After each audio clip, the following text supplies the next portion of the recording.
अवतारिणे श्री स्वामिनारायणाय नमो नमः। श्री हरिकृष्णाय नमो नमः। श्री पूर्णपुरुषोत्तमाय नमो नमः। श्लोक नंबर 74। पूर्वेर्महद्भिरपि यदधर्माचरणं क्वचित् कृतं स्यात् तत्तु न ग्राह्यं ग्राह्यो धर्मस्तु तत्कृतः। અને પૂર્વે થયા જે મોટા પુરુષ તેમણે પણ જો ક્યારેક અધર્માચરણ કર્યું હોય તો તેનું ગ્રહણ ન કરવું, અને તેમણે જે ધર્માચરણ કર્યું હોય તો તેનું ગ્રહણ કરવું. પૂર્વે થયેલા તપ, યોગ, ઐશ્વર્ય આદિ ગુણોથી પ્રસિદ્ધિ પામેલા કોઈ મોટા પુરુષે દેશ કાળાદિકની વિષમતાથી કે આપતકાળને વશ થઈને કાંઈ અભક્ષ્યના ભક્ષણ જેવું અધર્મનું આચરણ કર્યું હોય તો પોતાના જીવનમાં તે આચરણ ઉતારવું નહીં. મોટા પુરુષના આચરણરૂપ શિષ્ટાચાર સ્વીકારવો જોઈએ, પણ તે અલૌકિક અને નિર્દોષ હોવો હોય તો જ સ્વીકારવો. અલૌકિક અવિકિત શિષ્ટાચાર એ ધર્મ કહેવાય અને વેદની શ્રુતિ તુલ્ય કહેવાય. ક્યાંક શ્રુતિમાં ન આપ્યું હોય અને શાસ્ત્રમાં ક્યાંય ન આપ્યું હોય, પણ શિષ્ટ પુરુષોએ, આપ્ત પુરુષોએ એવું આચરણ કર્યું હોય, એ કેવું હોવું જોઈએ? અવિકિત હોવું અને અલૌકિક, બે વાતમાં. એક તો નિંદિત ન હોવું જોઈએ, શાસ્ત્રએ એની નિંદા ન કરી હોય, અને અલૌકિક હોવું જોઈએ. આ લોકમાં માનો કે એને બહુ કોકનું સન્માન કરતા આવડતું હોય, સારી ભાષા બોલતા આવડતી હોય તો એ લૌકિક કહેવાય. અલૌકિક શિષ્ટાચાર ન કહેવાય. અલૌકિક શિષ્ટાચાર તો એના જીવનું કલ્યાણ કેમ થાય? પોતાનું અને બીજાના, એના જીવનું કલ્યાણ કેમ થાય તો એને શિષ્ટાચાર કહેવાય. શાસ્ત્રીજી મહારાજે ગુરુકુળ કર્યું તો અનેક જીવોના કલ્યાણને માટે કર્યું, તો એ લૌકિક શિષ્ટાચાર ન કહેવાય. આમાં તો લૌકિક હોતે આવી ગયું ને અલૌકિક હોતે આવી, બે આવી ગયું. વિદ્યા ભણાવવી એ લૌકિક હોતે આવી ગઈ, અને એની ભેળા ભેળા એના હૃદયમાં ભગવાન નાખવા એ અલૌકિક શિષ્ટાચાર કહેવાય. એટલે લૌકિક શિષ્ટાચાર તો ઘણામાં હોય, પણ અલૌકિક શિષ્ટાચાર હોય એનું જ આજુ મહત્વ છે. લૌકિકમાં ઘણા વખત હોશિયાર હોય ને બહુ સક્સેસ હોય તો પણ એ લૌકિક શિષ્ટાચાર કહેવાય. વોરન બફેટ છે એ સદાચારી સારો માણસ એમ કે છે બધા, આપણને તો ખબર ન હોય કે પોતે એકદમ સિમ્પલ છે, પોતાનો ફોન એકદમ હાવ બટનવાળો ફોન હજી રાખે છે, અને 6 વાગે તો બધું બંધ કરી દે છે, ને ઘેરે ફેમિલીને હારે જીવન જીવે છે, એવું બધું. તો એ સારો કહેવાય અને લોક પ્રખ્યાત માણા કહેવાય. પણ એ અલૌકિક શિષ્ટાચાર ન કહેવાય, શિષ્ટાચાર કહેવાય. એટલે અલૌકિક હોવો જોઈએ અને અનિંદિત હોવો જોઈએ, તો એ શિષ્ટાચાર છે એ પ્રમાણરૂપ કહેવાય ને ધર્મરૂપ કહેવાય. એવું ગ્રહણ કરવું. અલૌકિક હોય ને તો એ નિંદિત પણ હોઈ શકે, એવું બને? અલૌકિક હોય ને નિંદિત હોય, પણ એમ અલૌકિક હોય ને ભેળું ભેળું બીજું નિંદિત હોય, એવું બની શકે. અલૌકિક હોય ને નિંદિત હોય એવું તો કદાચ ન હોઈ શકતું હોય છે, આપણે બહુ વિચાર કર્યો નથી એનો. પણ અલૌકિક હોય ને પાછું નિંદિત હોતે હોય ભેળું ભેળું. દાખલા તરીકે ક્યારેક છાપાવાળા આવતા હોય છે ને, ચર્ચિત પાત્રો સમાજના, ચર્ચિત પાત્રો, એટલે એની નોંધ, એના સારા કાર્યની નોંધ પણ સમાજ બહુ લેતો હોય, અને એની ગડબડ હોય એની હોતે ચર્ચા કરતો હોય. કોણ તો એ ચર્ચિત પાત્રો કહેવાય. એટલે અલૌકિકતા એમાં છે અને હારોહાર થોડુંક નિંદિતતા હોતી છે. પૂર્વે થયેલા તપ યોગ ઐશ્વર્ય આદિ ગુણોથી પ્રસિદ્ધિ પામેલા કોઈ મોટા પુરુષે દેશ કાળાદિકની વિષમતાથી શાસ્ત્રમાં અને નિષ્કુળાન સ્વામીએ નારદ આ બધા એના પાત્રોને આખ્યાન બતાવ્યા છે, એની ખામીઓ બતાવી છે. મહારાજે સંતોને કીધું ત્યારે સંતોએ બધા એને બ્રહ્માથી માંડીને છે આ બધા એના પાત્રોને ખામી કીધી છે. એ મહારાજ કે કોઈ પણ વાતે હોઈ શકે, દેશકાળમાં એ આવી ગયા હોય કે બીજું કાંઈ હોઈ શકે, પણ એવું આચરણ છે એને આદર્શ રૂપમાં લેવું નહીં કે બહુ આણે કર્યું હતું તો આપણને કાંઈ વાંધો નહીં, એવું પણ ન લેવું, હળવું પણ ન લેવું, એનાથી છેટું રહેવું અને એની નિંદા પણ ન કરવી. એવું પાછું કીધું, એની નિંદા ન કરવી. એ ગમે એમ તો એની મોટાઈ છે, મહારાજ કે એની ભૂલ થઈ ગઈ તો પણ એનું જે કલ્યાણકારીપણું ગયું નથી, એ મુક્ત જ કહેવાના છે અને ભગવાનને જ પામ્યા છે. એટલે એની નિંદા પણ ન કરવી, એનાથી છેટું રહેવું, એટલી બાબત. પૂર્વે થયેલા તપ યોગ ઐશ્વર્ય આદિ ગુણોથી પ્રસિદ્ધિ પામેલા કોઈ મોટા પુરુષે દેશ કાળાદિકની વિષમતાથી કે આપતકાળને વશ થઈને કાંઈ અભક્ષ્યના ભક્ષણ જેવું અધર્મનું આચરણ કર્યું હોય તો પોતાના જીવનમાં તે આચરણ ઉતારવું નહીં. મોટા પુરુષના આચરણરૂપ શિષ્ટાચાર સ્વીકારવો જોઈએ, પણ તે અલૌકિક અને નિર્દોષ હોય તો જ સ્વીકારવો. એટલે એને ઓથ લીધો કહેવાય. ફલાણા આમ કર્યું તો આપણે આમ કરાય, એવો ઓથ એનો નબળા આચરણનો ન લેવો. નબળા આચરણને સ્વીકારવા માટે આવું કંઈ ન કરો. શિષ્ટ પુરુષ મોટા પુરુષોએ જો કાંઈ ખરાબ આચરણ કર્યું હોય તો તે ન સ્વીકારવું. મત્સ્ય પુરાણમાં શિષ્ટાચાર બતાવ્યો છે. દાન, સત્ય, તપ, નિર્લોભતા, જ્ઞાન, ઈશ્વરનું યજ્ઞાદિથી આરાધન, પૂજન અને ઇન્દ્રિયોનું દમન, આ 8 જેમાં હોય આવા ચરિત્ર શિષ્ટાચારનું લક્ષણ છે. મહારાજ મનુ અને સપ્તર્ષિ શિષ્ટાચાર એટલે સદાચાર. 8 વિષય વાળું હોય તો એ સદાચાર કહેવાય. લોકોમાં ઉપકાર કરવો, દાન, આ બધું. દાન, સત્ય, તપ, નિર્લોભતા, જ્ઞાન, ઈશ્વરનું યજ્ઞાદિથી આરાધન, પૂજન અને ઇન્દ્રિયોનું દમન, આ 8 જેમાં હોય આવા ચરિત્ર શિષ્ટાચારનું લક્ષણ છે. મહારાજ મનુ અને સપ્તર્ષિ જેવા શિષ્ટ પુરુષોએ બધા જ મન્વંતરોમાં જે આચરણ સદવર્તન કર્યું તેને શિષ્ટાચાર કહેવાય છે. ઉપર ગણાવેલા દાન આદિના લક્ષણ તો તે મત્સ્ય પુરાણથી જ જાણી લેવા. ભલે તેઓ શિષ્ટ પુરુષ કહેવાતા હોય, પણ તેમનું આચરણ જો ખરાબ હોય તો તે ન સ્વીકારવું. ભાગવતમાં વચ્ચે કઈ એને દેશકાળ આવી ગયો હોય ને લાગી ગયો હોય તો એ સ્વીકારવો નહીં. મોટે ભાગે મોટા પુરુષોનું એવું હોય, મોટા હાચા મોટા હોય એનું ન હોય, પણ નકર નબળા હોય તો એને નબળી બાબત છે એ જલ્દી પ્રચાર કરવા માગતા હોય અને એને સ્પ્રેડ કરવા માગતા હોય, એને સફળ કરવા માગતા હોય, નબળી પ્રવૃત્તિ. એટલે માણસોને બોળવે, હારા ઉપરથી દેખાતા હોય અને નબળાઈ છે આવું એને પૂરું કરતા હોય.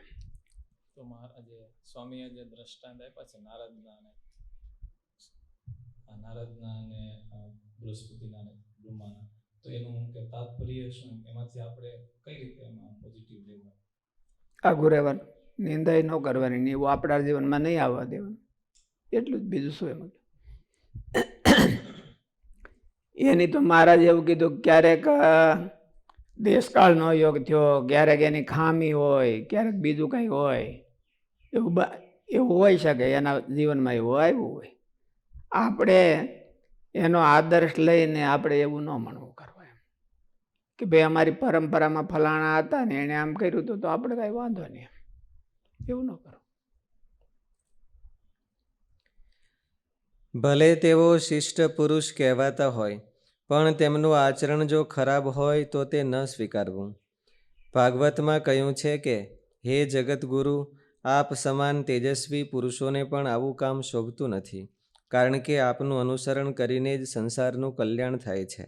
મરીચ્યાદિકોએ બ્રહ્માજીને કીધું છે કે તમે આટલા બધા તેજસ્વી માણસ છો, આખા બધા જગતના બ્રહ્માંડના દાદા થઈને બેઠા છો, અને તમે આમ કરો એ ઠીક નહીં.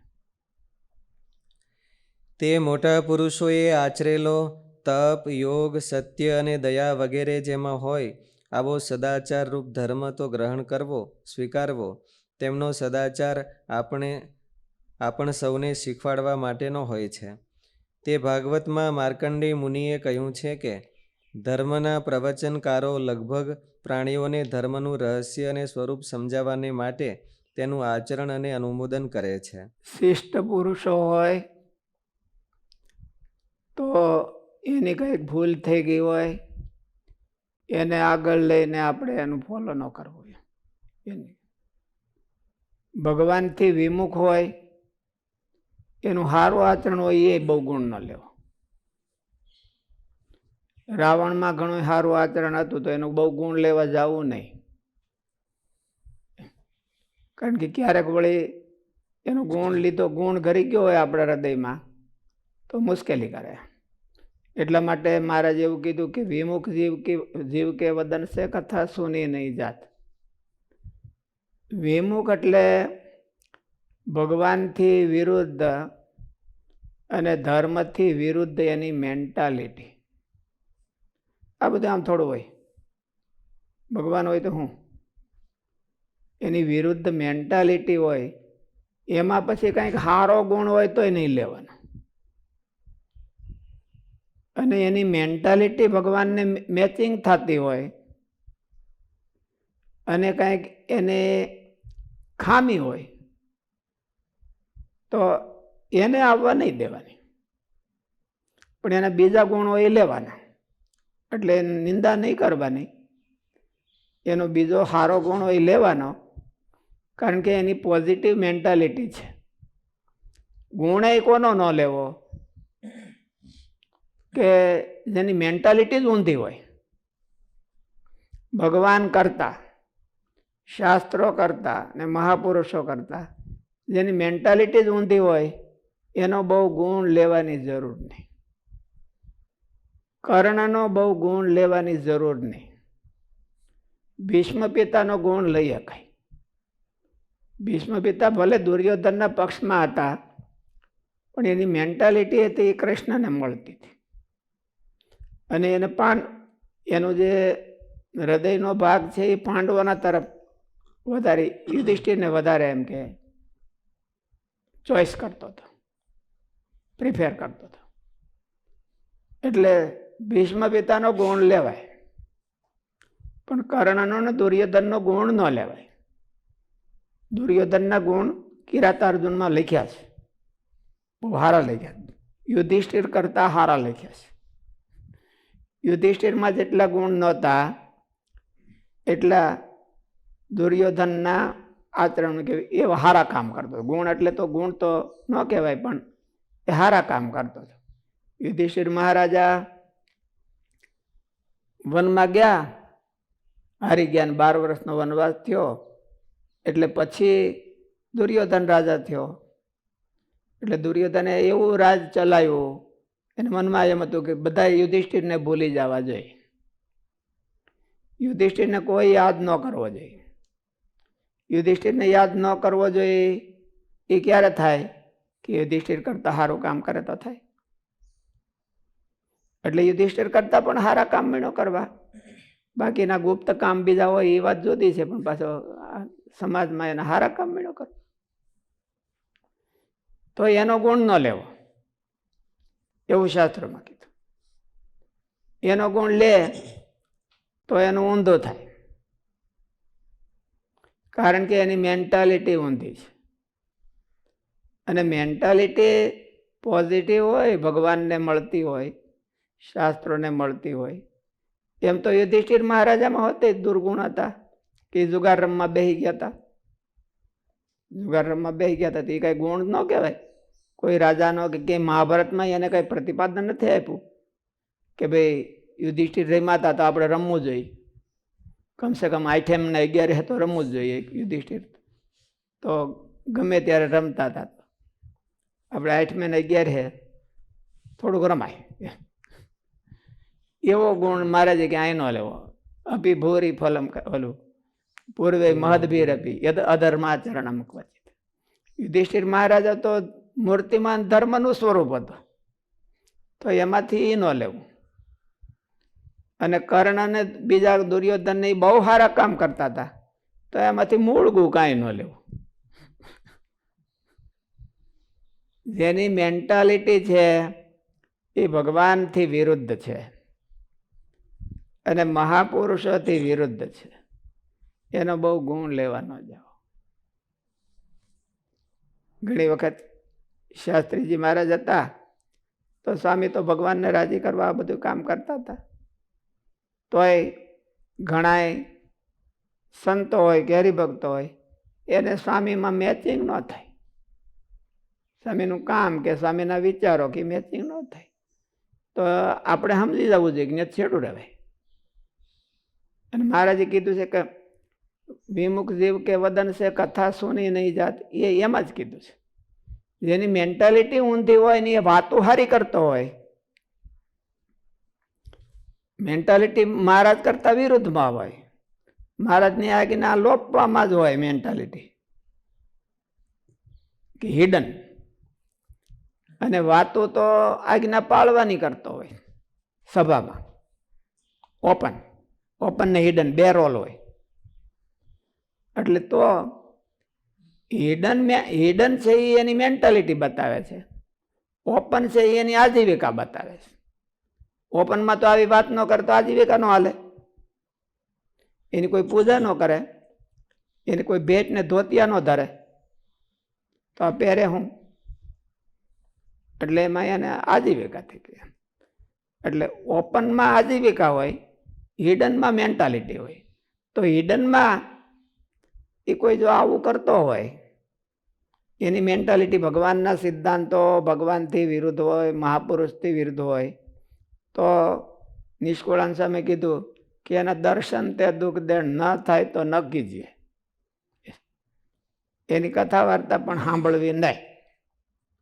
એવું જે વિમુખ જીવ છે વદન છે કથા સુની નહીં જાત, એ વાતો હારી કરતો હોય તો પણ, અને દર્શન બરાબર હરખો તિલક ચાંદલો ચાદર વાદર હરખો આમ રાખીને દેતા હોય તો પણ પગે લાગી લેવું છેટેથી, આંખ્યું બંધ કરીને.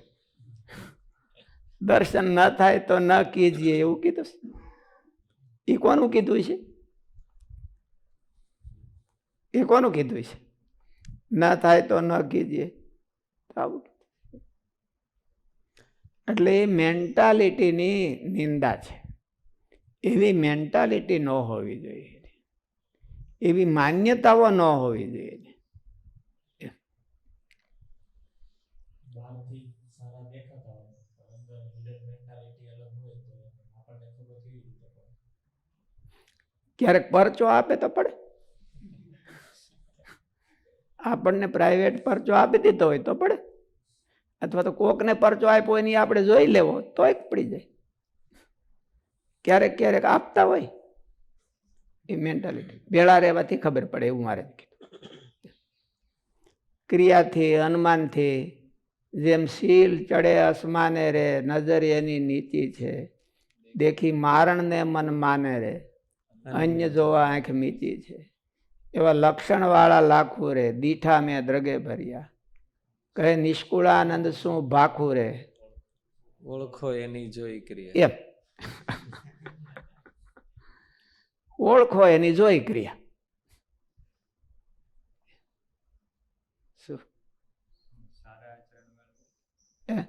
આચરણ વાળા હોય શિષ્ટ પુરુષો, છતાંય આપણને એમાં ભાવ ન થાય, અને જેનું આચરણ ખરાબ હોય અને આપણને ખબર છે કે આવું છે, છતાં એમાં એટલે એનો અર્થ જ એ છે કે આપણે એની મેન્ટાલિટીના ચાહક છીએ અને હારી મેન્ટાલિટીના ચાહક નથી. એટલે આપણને નબળામાં હેત થાય છે અને હારામાં ન થાય. હિડન રહસ્યમાં આપણને નબળાની હારે હુવાણ થાય છે અને હારાની હારે હુવાણ નથી થતી. ઓપનમાં આપણે હારાની હારે વ્યવહાર રાખીએ છીએ અને નબળાની હારે હેત રાખીએ છીએ. એનો અર્થ એવો છે કે આપણી મેન્ટાલિટી એવી છે. માણસના ક્યારેક ક્યારેક બે રોલ હોય છે. નબળાઈ હોય ત્યારે બે રોલ કર્યા વિના છૂટક્યો જ નહીં, એક હિડન ને એક ઓપન. તો માણસનો સાચો પરિચય એનો હિડન રોલ છે. એ રહસ્યમાં કોને ચાહે છે, કોની હારે એને મેચિંગ થાય છે, કોની હારે એને હુવાણ થાય છે, એ એનો રહસ્ય રોલ છે અને એ વ્યક્તિ એવી છે. અને ઓપન છે એ તો મજબૂરી છે. મારે પ્રતિષ્ઠા મેળવવી હોય, માર્કેટ વેલ્યુ મેળવવી હોય તો હારાની હારે મેચિંગ રાખવું ઉપરથી. લફંગાનો સરદાર હોય તો ક્યાંક વિવાદ થયો હોય તો સોગન છે ના ખાય? સત્યના. મને સત્યના સોગન છે. સત્યની હારે એને હાંધો હોય? એ તો સત્યની માર્કેટ વેલ્યુ છે એટલે માણસો જોઈને એમ કરે, ઓહો આની પણ માર્કેટ વેલ્યુ સત્ય જેટલી જ છે. પણ એની હારે એને સત્યને હાંધો ન હોય. એટલે ઓપન જે છે એમાં મજબૂરી હોય છે અને રહસ્ય છે એમાં મજબૂરી નથી હોતી. એટલે રહસ્યમાં માણસ જેવો, હિડનમાં માણસ જેવો હોય, એનો જેવો રોલ હોય, જેવી મેન્ટાલિટી હોય, એવું એ વ્યક્તિત્વ છે એમાં. તે ભાગવતમાં માર્કંડેય મુનિએ કહ્યું છે કે ધર્મના પ્રવચનકારો લગભગ પ્રાણીઓને ધર્મનું રહસ્ય અને સ્વરૂપ સમજાવવાને માટે તેનું આચરણ અને અનુમોદન કરે છે. હારા માણસો. અટાણે તો થોડુંક જુદું થઈ ગયું. આ બધી સતયુગમાં લખાણું છે. કોઈને લખ્યું છે? માર્કંડેય મુનિ. માર્કંડેય મુનિ તો ઠેઠ સતયુગમાં થઈ ગયા, તે ત્યારે લખાણું છે. હવે આપણે થોડુંક ફેરફાર કરીને આનું ઓલું શું કહેવાય, આને નવું વર્ઝન કરવું પડે. એટલે આપણે વાતો કરી નવું વર્ઝન, પણ એને પ્રિન્ટર તો કરાય નહીં. અને અન્ય કોઈ તે ધર્મનું પાલન કરે છે તો તેની પ્રશંસા કરે છે. આ બંને બાબત મહાભારત મોક્ષ ધર્મમાં ભીષ્મે ઉપદેશીને કહી છે. અત્યારે એવું હોય કે કોઈ ધર્મનું પાલન કરતો હોય તો એની બધા એની પ્રશંસા કરે? હારા માણસો ન કરે. હારા જે કહેવાતા હોય એ ન કરે. ક્યારેક ક્યારેક, બધા એવું ન હોય. એટલે નવું વર્ઝન કાઢવાની જરૂર છે. માર્કંડેય વર્ઝન નંબર 2 છે અને આ આધુનિક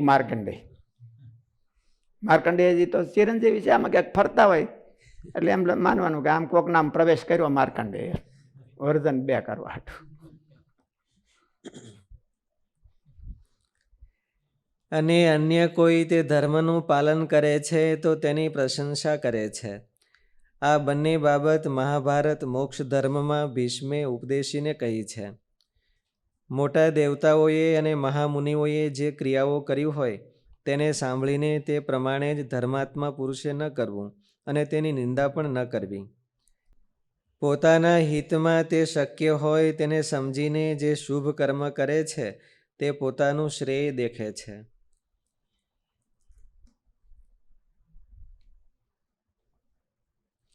ભાષ્ય. શંકા. કદાચ કોઈ વિચિત્ર યોગને લીધે ધર્મ માર્ગથી પડી જવાય તો પણ શું?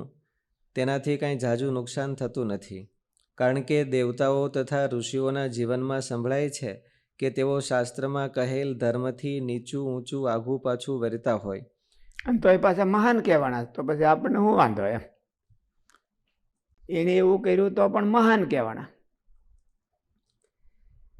મોટાનું આચરણ જ આપણે માટે પ્રમાણ છે એમ કોઈ વિચારતા હોય તો તેમને માટે શ્રી હરિ કહે છે કે પૂર્વે રીતિ પૂર્વે મોટા મોટા દેવો અથવા મહર્ષિઓએ ધર્મ વિરુદ્ધ કાંઈ વર્તન કર્યું હોય? મહારાજે જેટલું સ્પષ્ટીકરણ કર્યું છે આ બધું હોય તો ખરું શાસ્ત્રોમાં, પણ મહારાજે બીજા કરતા જે વધારે સ્પષ્ટીકરણ કર્યું છે એવું કોઈ કરતા જ કોઈ જગ્યાએ નથી કર્યું.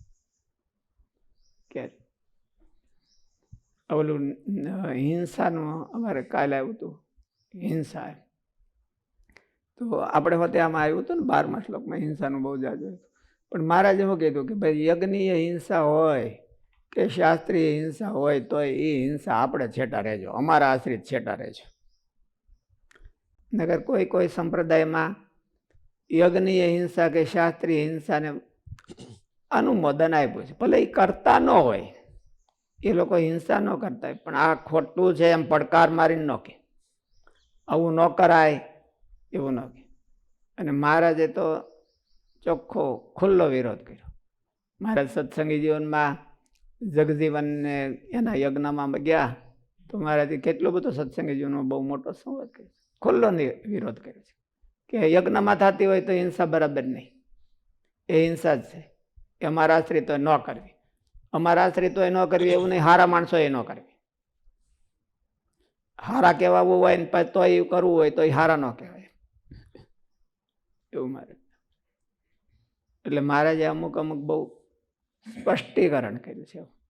આ એક મોટું સ્પષ્ટીકરણ કહેવાય કે પૂર્વે મોટા પુરુષો થઈ ગયા હોય તો પણ એનું નબળું આચરણ છે એને રોલ મોડેલ તરીકે ન લેવાય. કદાચ કોઈ વિચિત્ર યોગને લીધે ધર્મ માર્ગથી પડી જવાય તો પણ શું તેનાથી કાંઈ ઝાઝું નુકસાન થતું નથી, કારણ કે દેવતાઓ તથા ઋષિઓના જીવનમાં સંભળાય છે કે તેઓ શાસ્ત્રમાં કહેલ ધર્મથી નીચું ઊંચું આઘું પાછું વર્તા હોય. મોટાનું આચરણ જ આપણે માટે પ્રમાણ છે એમ કોઈ વિચારતા હોય તો તેમને માટે શ્રીહરિ કહે છે કે પૂર્વે મહદ્ભિરપી, પૂર્વે મોટા મોટા દેવો અથવા મહર્ષિઓએ ધર્મ વિરુદ્ધ કાંઈ વર્તન કર્યું હોય તો પણ તે આપણે સ્વીકારવું નહીં. તેમનું બીજું શ્રેષ્ઠ વર્તન જે હોય તે જ આપણે માટે પ્રમાણ સ્વીકાર્ય છે.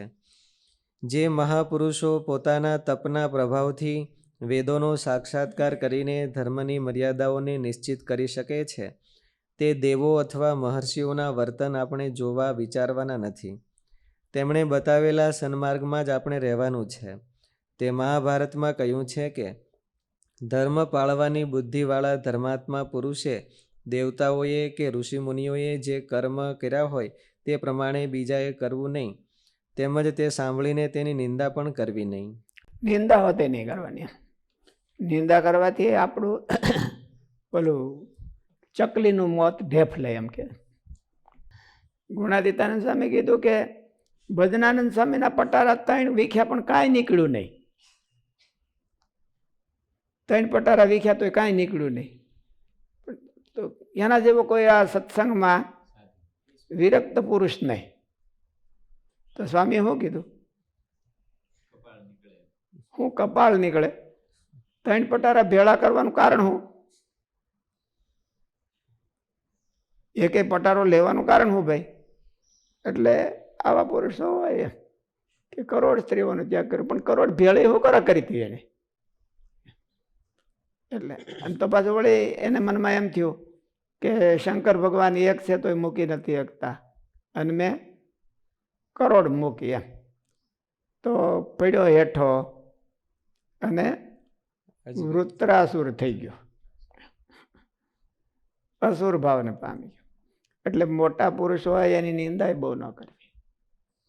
એનાથી એને આપણને એમ લાગતું હોય કે શાસ્ત્રમાં આ વિરુદ્ધ છે, મળતું નથી, તો એનાથી છેટું રહેવાનું અને એનું સારું આચરણ હોય એને ગ્રહણ કરવાનું.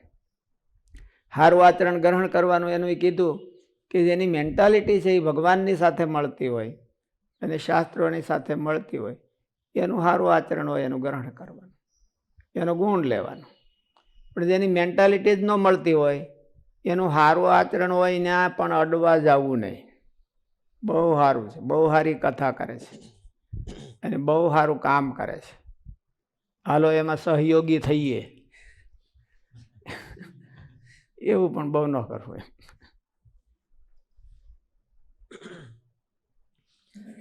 શ્લોક નંબર 75. ગુહ્યવાર્તા તુ કસ્યાપી પ્રકાશ્યાનેવ કુત્રચિત સમદ્રષ્ટ્યા ન કાર્યશ્ચ યથાર્હાર્ચા વ્યતિક્રમઃ. અને કોઈની પણ જે ગુહ્ય વાર્તા તે તો કોઈ ઠેકાણે પણ પ્રકાશ કરવી જ નહીં. અને જે જીવનું જેવી રીતે સન્માન કરવું ઘટતું હોય તેનું તેવી રીતે જ સન્માન કરવું, પણ સમદ્રષ્ટિએ કરીને એ મર્યાદાનું ઉલ્લંઘન કરવું નહીં. કોઈ પણ પુરુષ કે સ્ત્રી વગેરેનું ગુપ્ત વૃત્તાંત હોય તેને કોઈની પાસે જાહેર ન કરવું. યાજ્ઞવલ્ક્ય સ્મૃતિમાં કહ્યું છે કે 2 પ્રકારના ગુપ્ત વૃત્તાંત હોય છે. એક નબળા હોય છે અને એક સારા પણ હોય છે.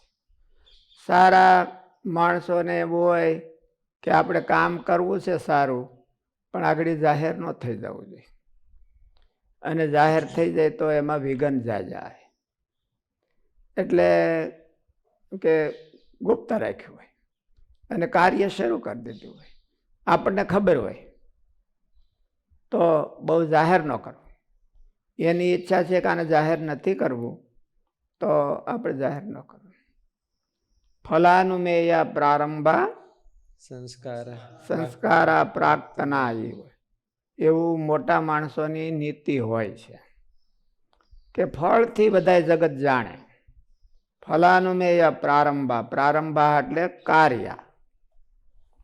એના બધા કાર્યો છે એ ફળ આવે ત્યારે એનાથી અનુમાન કરવાનું કે આવું એને શરૂ કર્યું હતું 2 વર્ષ પહેલા. એવું ફલાનુમેય પ્રારંભા. પ્રારંભા એટલે એનો ઈરાદો એમ. એ શાસ્ત્રીજી મહારાજે આ ગુરુકુળ કર્યું તો એમાં અનેક જીવને ફાયદો થયો, તો એના ઉપરથી અનુમાન કરાય કે એના ઈરાદો સારો હતો, એના ઈરાદામાં આવું પડ્યું હતું. એમ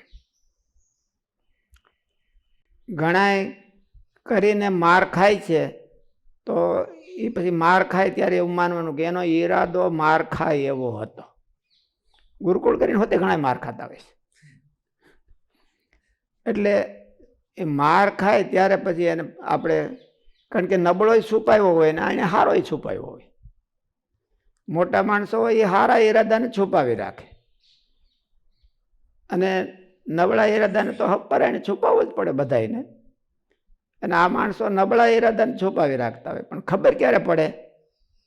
પરિણામ આવે ત્યારે. 2 જણા દંડા લઈને જાય જ્યારે એની પાસે, આપણે એમ થાય કે આ શું, એટલે માર ખાધો હોય ત્યારે ફલાનું મેયા પ્રારંભા, ત્યારે કર્યું તું એને આવું ફળ મેળવવા હાટું, એટલે ફલાનું. અને ઓલા સારું જ્યારે ફળ આવે ત્યારે પણ એવું માનવું કે આનો ઈરાદો એવો હતો એટલે આ કામ સારું થયું છે એવું. પણ ઈરાદો તો કોઈને ખબર પડતો નથી. આપણે આગળ કરીને બેઠા હોઈએ ત્યારે બધું આપણે માનો કે પૂજા હાંકેલીને બધું હરખું લઈને બેઠા હોય તો આપણને થોડી ખબર પડે કે આ સવારમાં વહેલા ભાગવાના છે. જોતો હોય એને ખબર પડે કે ભાઈ અમારા આ કંઈક ફેરફાર છે આજે એમ. પછી ફલાનું મેં પ્રારંભ થાય, ફળ આવે ત્યારે આપણે ચારે બાજુ દોડવા મળી ગાડીઓ લઈને કે ક્યાં ગયા. એટલે ફલાનું મેં પ્રારંભા પ્રાક્તના સંસ્કારા. એ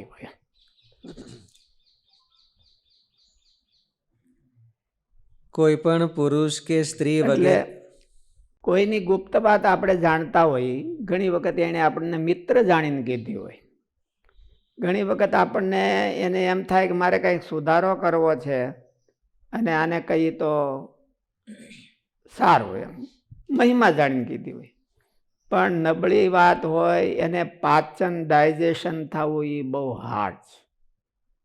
એને છુપાવી રાખવી હૃદયના. એ વાંકમાં આવે ને ક્યારેક હામો પડ્યો હોય તો એને કહેવાય નહીં, કહેવું નહીં, એ મહાપુરુષ કહેવાય. એને ડાયજેસ્ટ કરી ગયા, એને આવ્યું જ નથી તો એ મહાપુરુષ કહેવાય. એ મોટા મનવાળા કહેવાય, પ્રશસ્ત મનવાળા, મનસ્વી કાર્યાર્થી ન ગણતિ સુખમ ન ચ દુઃખમ. ન ચ દુઃખમ. એટલે એને મનસ્વી કહેવાય. મનસ્વી એટલે કોક બીજાની નબળી હારી વસ્તુને ડાયજેસ્ટ કરતા શીખે. હારી વસ્તુ આપણે જાણતા હોય તો મનમાં બળતરા થાય, અને નબળી વસ્તુ જાણતા હોય તો એને જાહેર કરવાની બહુ આતુરતા આપણામાં હોય કે ક્યારે આપણે એને જાહેર કરી દઈએ ને ક્યારે એને નીચો પાડીએ. એ બે વાના પાચન થવા એ મહાપુરુષો વિના કોઈ બીજો પાચન ન કરી શકે. કોઈની નબળી વાત હોય તો જાહેર કરવાની ચાડ બહુ હોય માણસ. એમાં નબળા માણસોને બહુ ચાડ હોય. સમાજમાં અમુક કહેવાય કે અમુક વર્ણના જ માણસો હોય તો એને પેટમાં વાત ન રહે, એને કહેવાય નહીં બહુ. એટલે રાજધર્મમાં એવું લખ્યું છે, રાજધર્મમાં એવું લખ્યું છે, બહુ ખાનદાન કુટુંબ હોય એવાને પોતાના પ્રધાનમંત્રી કે મંત્રી રાખવાની, એવાની હારે હારા રાજ્યના હારા કાર્યોની મંત્રણા કરવી. બહુ જાહેર ન થઈ જવી છે. ઓલું સર્જિકલ સ્ટ્રાઇક કરવી હોય, હવે એને કંઈ મંત્રણા કરી હોય તો કંઈ મંત્રણા તો થઈ જ હોય. ઓબામાએ સ્ટ્રાઇક કરી હતી તો મંત્રણા તો થઈ હોય. કેટલા 2 વર્ષ સુધી મંત્રણા થઈ, 2 વર્ષ પહેલાં મંત્રણા થઈ હતી અને એને થયું હતું. અને આખું કામ પતી ગયું ત્યારે આખા જગતને ખબર પડી કે ઓ આ તો આવું થયું. એટલે ફલાનું મેં એ પ્રારંભ. એવી રીતે ડાયજેસ્ટ કરવું, એનો તો આખો દેશ કેટલો બધો સિસ્ટમેટિક કહેવાય કે આટલી બધી મંત્રણા, ભયંકર મંત્રણા, આખા જગતને ધ્રુજાવી નાખે એવી મંત્રણા હતી. તો એકબીજાને ખબર ન પડી, કોઈને ખબર ન પડી. અને કામ થઈ ગયું, એનું બધું ફિનિશ કામ થઈ ગયું, ત્યાર પછી ખબર પડી કે આવું થયું. તો એ ગુપ્ત મંત્રણાથી ક્યારેક કામ બહુ જરૂરી હોય મોટા માણસોને. એટલે બધાય પાચન ન કરી શકતા હોય, બધાની જેને તેને ગુપ્ત મંત્રણા કરી હોય તો એ પાચન ન કરી શકે. એટલે આપણું પેટ કેવડું છે એનાથી ઉપડે આપણે કેવા જઈએ એની ઉપર ખબર પડે. એમાં આપણું પેટ જરાક થોડુંક ઊંડું ગંભીર કહેવાય. એટલા માટે એવું કીધું ને, મહાપુરુષોને સાગર કરતા ગંભીર અને હિમાલય કરતા ઊંચા ઉન્નત એવું એનું મન હોય છે. સાગર કરતા ગંભીર એટલે હું ગમે એવી નબળી વાત હોય બધી તળિયે બેસી જાય અને એના આચરણને ઓવરટેક કરીને કોઈ ન જઈ શકે. એટલે માટે મારે જેવું કીધું કે કોઈની ગુહ્ય વાર્તા હોય, પ્રકાશવા જેવી ન હોય, હારી કે મોડે, મોટે ભાગે તો નબળી જ વાત આમાં મારે કીધી હોય છે. છતાંય હારી વાતને પણ ક્યારેક માણસો છુપી રાખવા માટે એને જરૂર પડતી હોય છે.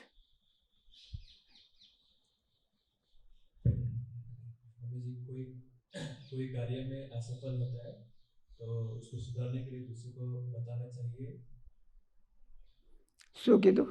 આપણે કોઈ કાર્ય કર્યું હોય અને એમાં આપણને અસફળતા મળે તો એને સુધારવા માટે બીજાને કહેવું કે નહીં કે આપણે અસફળ થયા હતા. अपनी गुह्य वार्ता तो कहनी चाहिए, योग्य व्यक्ति को कहनी चाहिए. दूसरे की सीक्रेट वो ओपन नहीं करना. दूसरे कोई लोग है, कभी कभी अपन के मित्र है, वो अपन को बोलते वो એને કદાચ ને સત્વગુણમાં આવીને આપણને કહી દીધું અને પછી આપણને ખબર પડી ગઈ એટલે આપણને એની ચાવી આપણા હાથમાં આવી ગઈ. હું ઓળખું જ તને, એમ ન કહેવું. એમ આપણામાં સજ્જનતા હોય તો, આપણામાં સજ્જનતા હોય કે આપણને એને કહી દીધું એટલે એની ચોટલી પકડીને જેમ આપણે મરજી પડે એમ ફેરવવો, એવું ન કરવું. એ સજ્જનતા ન કહેવાય. બાકી આપણામાં કાંઈ નબળાઈ હોય તો સુધારો થાય એવું હોય એની પાસે કેવું, એમાં કઈ વાત. કોઈ પણ પુરુષ કે સ્ત્રી વગેરેનું ગુપ્ત વૃત્તાંત હોય તેને કોઈની પાસે જાહેર ન કરવું. યાજ્ઞવલ્ક્ય સ્મૃતિમાં કહ્યું છે કે કોઈની ખાનગી વાત જાહેર ન કરવી. અને તે માટે જ નરનારાયણીય આખ્યાનમાં નારદજીએ ભગવાનના રાજીપામાં કારણભૂત પોતાનો ગુણ કયો છે કે કોઈની ગુપ્ત વાત મેં પહેલાં કોઈ આગળ કહી નથી. અત્યાર સુધી કોઈની ગુપ્ત વાત ફોડી નથી. હિરણ્યકશિપુ કે કંસ જેવા એની એ બધાને ગુરુ હતા નારદજી તો. કંસની વાત એ ગુપ્ત વાત પછી જાહેર કરી દે કે હું આજ કંસ પાસે ગયો તો આમ કર્યું છે, એવું નહીં. કેવું એને કહી આવે કે શ્રી કૃષ્ણ ભગવાનને કહી આવે તો એ પાછું મબમ કહી આવે કે આ ગુપ્ત વાત કોઈની એવી ખબર ન પડે કે તમે અહીં બેઠા છો અને મા બાપ બધા જેલમાં બેઠા છે. આવું કેવું એમ માખણના લોંદા ઉડાડો છો. તમને કોણ હારા માણા કોણ કહે? કોણ ભરોસો કરે કનૈયા તારો કોણ ભરોસો કરે, એવું નારદજી ત્યાં જઈને કહી આવ્યા. માત પિતાને જેલમાં નાખી નંદ ઘેર આનંદ કરે, કનૈયા તારો કોણ ભરોસો કરે. એટલે નારદજી કહી આવે એને, પણ ગુપ્ત વાત ન કીધી કે બોલે પણ આમ કરવાના છે. તેમ થોડુંક અધૂરું રાખી દે, કાલ તેડવા આવે તો જાજો. તેડવા આવે તો ના નહીં કહેતા, એટલે ગુપ્ત વાત ન કીધી કહેવાય. આ જગત બધું એક જ એટલે નરનારાયણ ભગવાનને નારદજીએ ક્લીન ચીટ આપી છે. મેં કોઈ દી કોઈની ગુપ્ત વાત કંસની પણ જાહેર કરી નથી. તમે મારા માથે રાજી થાવ આને માટે, એટલે ક્લીન ચીટ આપ્યું છે. નકર જાજુ તો એને જ બધી આ બધા વ્યવહારો પાર પાડવાના, આખા જગતના વ્યવહારો પાર પાડવાના નારદજી માથે લીધું. અને એમાં ઓલા કોમ્પ્લિકેટેડ હોય એ બધાય એટલે એને કેવું મેનેજમેન્ટ કે રિસ્ક મેનેજમેન્ટ, કોમ્પ્લિક્ટ મેનેજમેન્ટ, કોમ્પ્લિક્ટ બધા હોય એ બધા ઠેકાણે કરવાના, એવું નારદજીનું એનો રોલ છે. અને રિસ્પોન્સિબિલિટી હોતી નારદજીની કે ભગવાન જ એને કહી દે કે જાઓ અહીં પણ કોન્ફ્લિક્ટ ઊભું થયું છે તો તમે જાઓ. અને જોજો ગુપ્ત વાત એકાબીજાની કોઈને કહેતા નહીં. અને તે માટે જ નરનારાયણીય આખ્યાનમાં નારદજીએ ભગવાનના રાજીપામાં કારણભૂત પોતાનો ગુણ કહ્યો છે કે કોઈની ગુપ્ત વાત મેં પહેલાં કોઈ આગળ કહી નથી. આ જગત બધું એક જ બ્રહ્મમાંથી થયું છે, માટે બધું જ હવે બ્રહ્મ છે. યથા સમદ્રષ્ટ્યાનું કાર્ય યથાહાર્ય વ્યતિક્રમ એની વાત, ઓલી વાત પૂરી થઈ ગઈ. નારદજી ભગવાનને લો કે તો એ કપટ કઈ ન કર્યું કહેવાય. ભગવાનને જેટલું કહેવું ઘટે એટલું કહી દીધું હોય. બે વાના, નારદજી તો હોશિયાર હતા એટલે બે વાના થઈ જાય. શાસ્ત્રની આજ્ઞા હોતે પાળી લે અને નિષ્કપટ હોતે થઈ ગયા કહેવાય. આ જગત બધું એક જ બ્રહ્મમાંથી થયું છે. સમદ્રષ્ટ્યા ન કાર્યશ્ચ યથાહાર્યા વ્યતિક્રમ. સમદ્રષ્ટિ ન કરવી, એમ બધા એક હરખા એવું ન કરો. જે પ્રમાણે કેટેગરી હોય, તારતમ્યતા હોય, એ પ્રમાણે એનું માન સન્માન રાખવું. બહુ નબળા માણસો હોય તો એને ઊંચા પણ ચડાવી ન દેવાય. આ જગત બધું એક જ બ્રહ્મમાંથી થયું છે, માટે બધું જ બ્રહ્મ છે એવા વિચારથી યથોચિત સત્કાર પૂજાને તોડી નાખવી નહીં.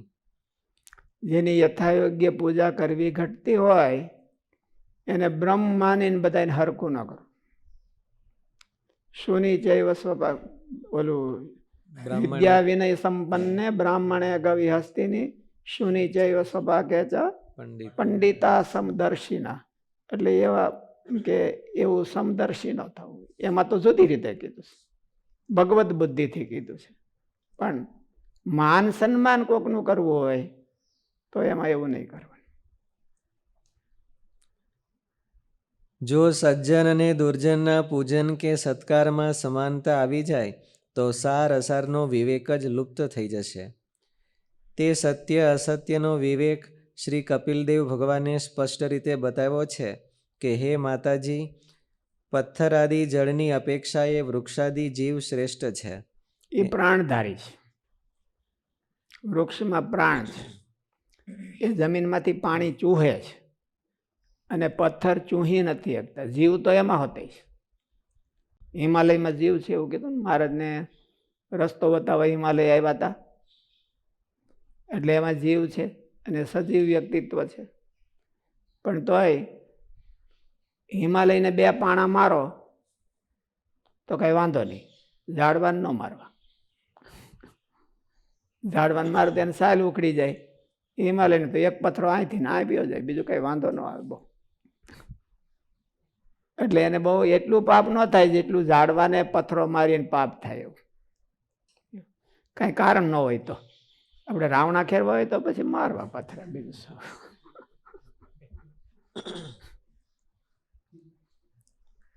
એ આપણો હોવો જોઈએ.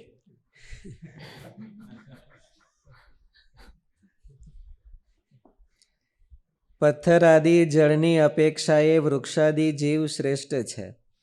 એના કરતાં શ્વાસ એટલે જે લેવા શ્રેષ્ઠ હોય એનો દ્રોહ કરવાથી પાપ વધારે થાય, અને જે ન્યૂન હોય એનો એમ કે એનું ઓછું થાય. એનું પોષણ કરવાથી પણ પુણ્ય ઓછું થાય. શ્રેષ્ઠ હોય એનો દ્રોહ કરવાથી પાપ વધારે થાય, અને એનું પોષણ કરવાથી પુણ્ય વધારે થાય. અને જે ન્યૂન હોય એનું દ્રોહ કરવાથી પણ ઓલા જેટલું પાપ ન થાય, એનું પ્રાયશ્ચિત પણ ઓછું કીધું હોય, અને પુણ્ય પણ ઓછું થાય. એને પથરાને માથે પાણી ઢોળી આવે તો બહુ એટલું નહીં, પણ ઝાડવાને પાણી પાય તો એને પુણ્ય થાય. પથરાને માથે પાણી નાખી આવે તો એનું બીજું શું પુણ્ય? કારણ કે ઓલા કરતા ઓલું શ્રેષ્ઠ છે. એવો વિવેક રાખવાનો. વિવેક તો બહુ આઘો છે, ઠેઠ ભગવાન સુધી છે. એટલે આ મૂળમાંથી લીધો છે વિવેક. પથ્થર આદિ જળની અપેક્ષાએ વૃક્ષાદિ જીવ શ્રેષ્ઠ છે. એના કરતાં શ્વાસ લેવાવાળા પ્રાણીઓ શ્રેષ્ઠ છે. સુગંધી લઈ શકતા હોય ને, ઝાડવા સુગંધી લઈ શકતા નથી.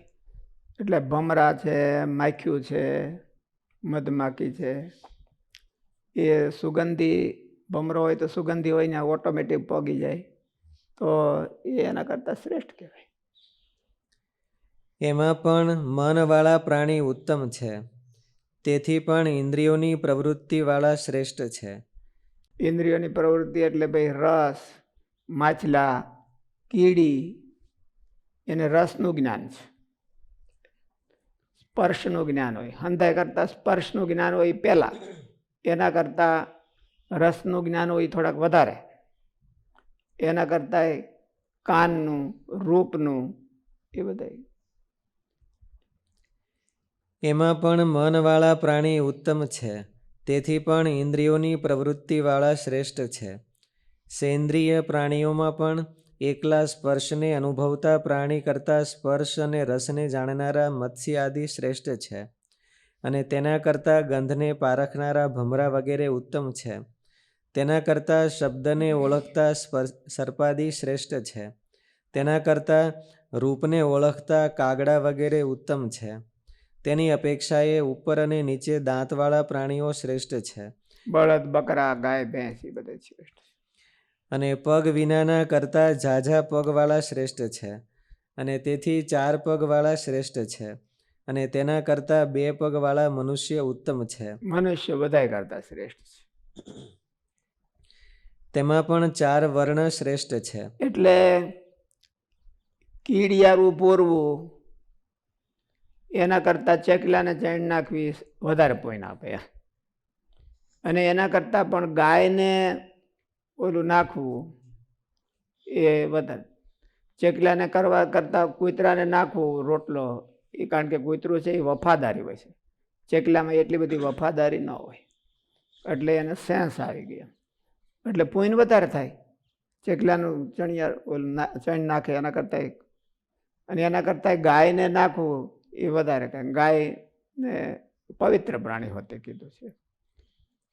અને એના કરતાં માણાને ખવડાવવું એ એના કરતાં જરૂરિયાતવાળા હોય, અને માણસોને જમાડવું એ શ્રેષ્ઠ કહેવાય.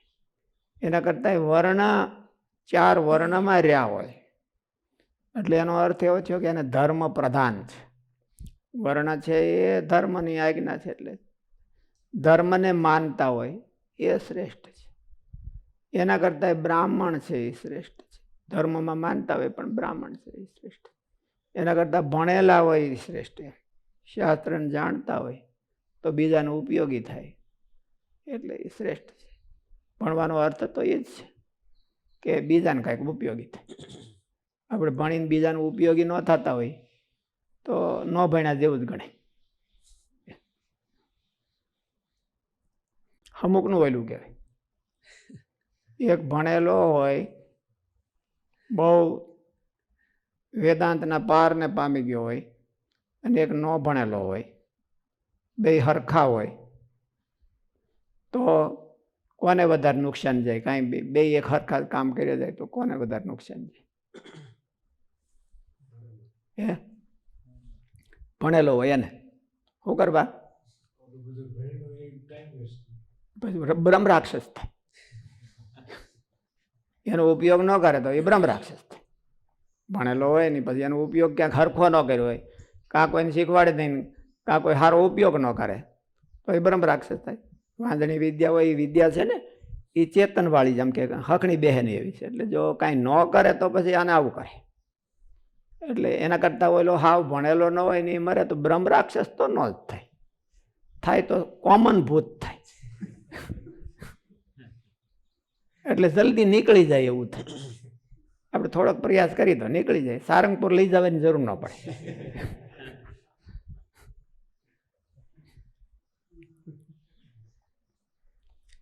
તેમાં પણ 4 વર્ણ શ્રેષ્ઠ છે. તેમાં પણ બ્રાહ્મણ શ્રેષ્ઠ છે. બ્રાહ્મણોમાં વેદને જાણનારો ઉત્તમ છે. વેદજ્ઞોમાં પણ વેદોનું તાત્પર્ય જાણનારો શ્રેષ્ઠ છે. તેથી પણ તાત્પર્ય એટલે અર્થ જાણનારો, કે આનું કહેવાનું આવું થાય છે, એ શ્રેષ્ઠ કહેવાય. તેથી પણ સંશયનું નિવારણ કરનારો ઉત્તમ છે. એ તાત્પર્ય જાણતા હોય પણ બીજાના સંશયનું નિવારણ ન કરી શકતા હોય, એ એક નોખી કળા છે, નોખી સ્કિલ છે. બીજાના સંશયને ઉડાડવો હોય તો એમાં શું નોખી કળા? શું નોખી કળા? બીજાને સમજ, આપણે તૈયારી ન હોય બીજાને સમજવાની. બીજાને સમજીએ કે તો એના સંશયને નિવારણ કરીએ કે. એટલે વેદના તાત્પર્યને જાણતા હોય પણ ઓલાના તાત્પર્યને ન જાણે, માણાના તાત્પર્યને ઓળખે નહીં.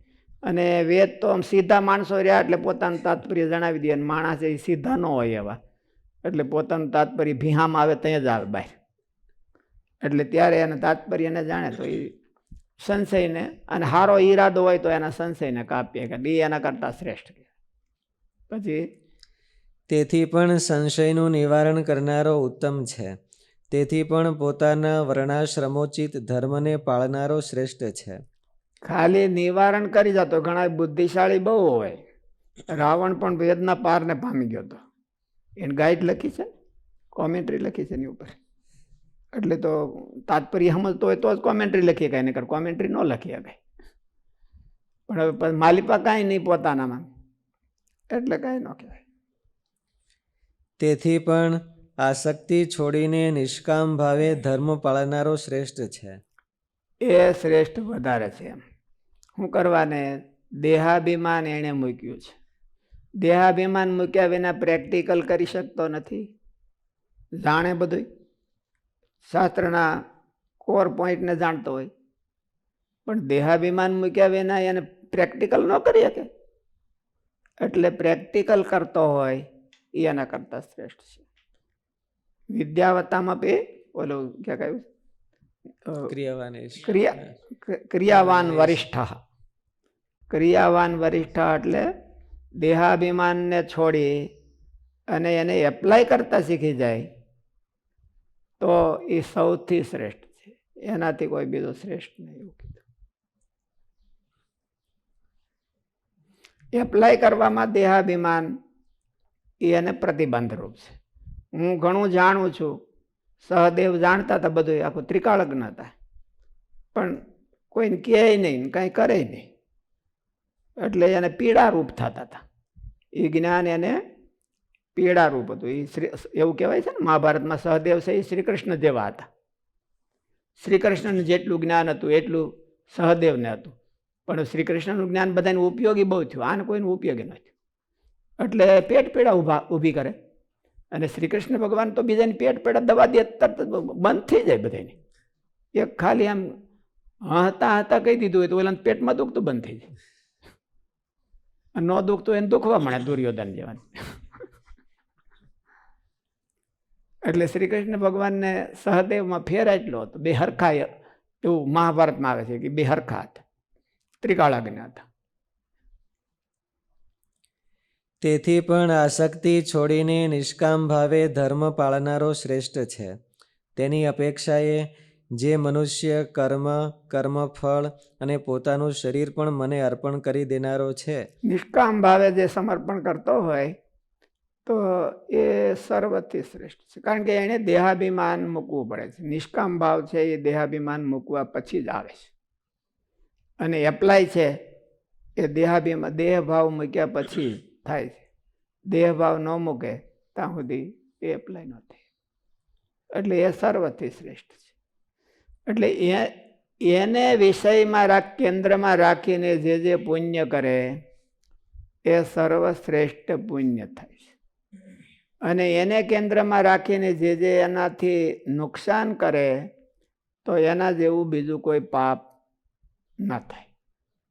આવો વિવેક રાખી અને જેનું સન્માન જેમ કરવું ઘટતું હોય એમ કરવું, પણ વિવેકને કાંધ મારી અને એક હરખો વ્યવહાર ન કરવો. વિવેક તો જોઈ, વિવેક ન વિના વિવેકહીના પશુભીર સમાના એવું કીધું.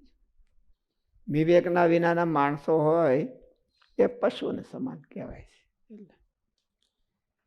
તેની અપેક્ષાએ જે મહારાજે એવું કીધું કે અસત્પુરુષ છે એ સત્શાસ્ત્રમાંથી કેવા ઉપદેશનું ગ્રહણ કરે છે, અને સત્પુરુષ છે એ સત્શાસ્ત્રમાંથી કેવા ઉપદેશનું ગ્રહણ કરે છે. શું કીધું એમાં બેમાં ડિફરન્સ શું કર્યો છે? કે સત્પુરુષ જે સત્શાસ્ત્રમાંથી ગ્રહણ કરે છે અને અસત્પુરુષ છે એ સત્શાસ્ત્રમાંથી ગ્રહણ કરે છે, એ શું ડિફરન્સ કર્યો મારે? સત્પુરુષ વિવેક સહિત ગ્રહણ, અને સત્પુરુષ છે એ તો આ તો બધી બ્રહ્મની પેદાશ છે, બધી ભગવાન. બ્રહ્મની પેદાશ ક્યાં કીધી? બ્રહ્મ જ સાક્ષાત છે. આ જગત છે એ બધું બ્રહ્મ છે, એટલે વિવેક જરાય જરૂર નથી. વિવેક રાખે તો ગડબડ થઈ જાય અને વ્યવહાર બગડી જાય. એટલે વિવેક રાખવો નહીં, એવું સત્શાસ્ત્રનું રહસ્ય છે, એ લોકોએ કાઢ્યું છે. સત્શાસ્ત્રમાં ક્યાંક પડ્યું છે, આપણને જડ્યું ન હોય પણ એને મળી ગયું એમ. સત્શાસ્ત્રમાં ક્યાંક આવું પડ્યું હોય કે એટલે એનો અર્થ હો કે અવગુણ કોઈનો લેવો નહીં, બધાયનો ગુણ જ લેવો અને બધાને દિવ્ય અને બ્રહ્મનિષ્ઠ અને બ્રહ્મરૂપ માનવાનું. બધું બ્રહ્મ માનવું એટલે શું? બ્રહ્મનિષ્ઠ નિર્ગુણ સ્વામીજી અને બ્રહ્મનિષ્ઠ ધ્યેય સ્વામીજી, એમ બધા બ્રહ્મનિષ્ઠ જ માનવા. બધાને એકેને એનાથી હેઠો નહીં માનવાનો. અને એવો વિવેક રાખે એ મૂર્ખાઈ કહેવાય. મહારાજે કીધું કે બધાય સાધુ અમારે તો હરખા, એમાં વળી આ અપ ને આ ના ડાઉન એવું હું બધાને મહારાજનો શ્રીજી મહારાજનો સાક્ષાત સંબંધ એટલે બધા હરખા. પછી એમાં વળી અમારે આપણે ઘણી વખત વાત કરી છે ને, અમે એક વખત એક અન્નકૂટમાં ગયા હતા, એક ગામમાં અન્નકૂટમાં ગયા હતા. આપણા સંતો હતા, આ વક્તા સંતો, એને અહીંયા ઉત્સવ કર્યો હતો કે અન્નકૂટ કરી દિવાળીનો એકાદ દિવસનો પ્રોગ્રામ રાખ્યો છે. એટલે એમાં આપણે હું ત્યાં હતો તો ત્યાંથી ગયા અમે અન્નકૂટમાં. તો અમે બધા બેઠા હતા ને બધા કથા વાર્તા હાલતી હતી. બે સંતોની એન્ટ્રી થઈ નવા સંતો, અને એને કીધું કે મારે ઉતાવળ છે તો મને માઇક આપવો, જલ્દી આપી દેજો, પછી હું વયો જવાનો છું. અને એને તો સર ઉપાડ્યું કે ભાઈ આ સાધુ નાના ને આ સાધુ મોટા, ઓલા ને આ હારા ના મોળા ને એવું નહીં કરવાનું કોઈએ કઈ. આપણે કીધું એવું તો અમે તો અહીં કરતા નથી ને, અટાણે તો અહીંયા અન્નકૂટની વાત છે. એમાં હારી મોળી આઈટમ તો હોય, અથાણું લાડવા એવું થોડું આપણે એને બેની એક કહેવાય કે ભાઈ. આપણે તો એવું કીધું નથી, પણ એને સીધું આદર્યું એવું. એટલે આવું બધું એમ કે હાલતું હોય છે. કોકને આપણે હારા મોળા કહીએ કે વિવેકની વાત કહીએ તો એ બધું કોકને ગમતી ન હોય. એટલે એ મહારાજે કીધું કે અસત્પુરુષની સમજણ છે. જેનામાં સચ્ચાઈ પડી છે એ તો પડકાર મારે કે તમે તમારે કાંઈક કરો, વાંધો નહીં, મારામાં જોવો કંઈ, મારામાં હોય તો માનું આપણે ગોતી. મને હુલતું ન હોય મારું તો તમને હુલતું હોય. એમ તો બીજાને જ બહુ હુજે, આપણને જ ન હુલતું હોય.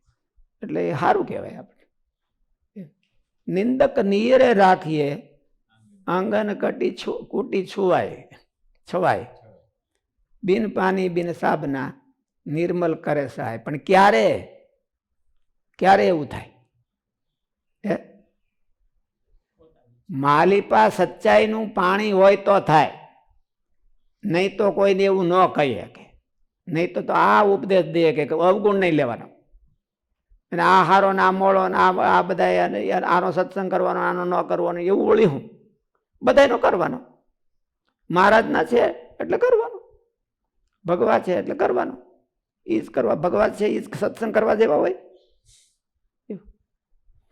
એટલે મહારાજ એવું કીધું કે યથા હાર્યા વ્યતિક્રમ, એવો વ્યતિક્રમ ન કરવો.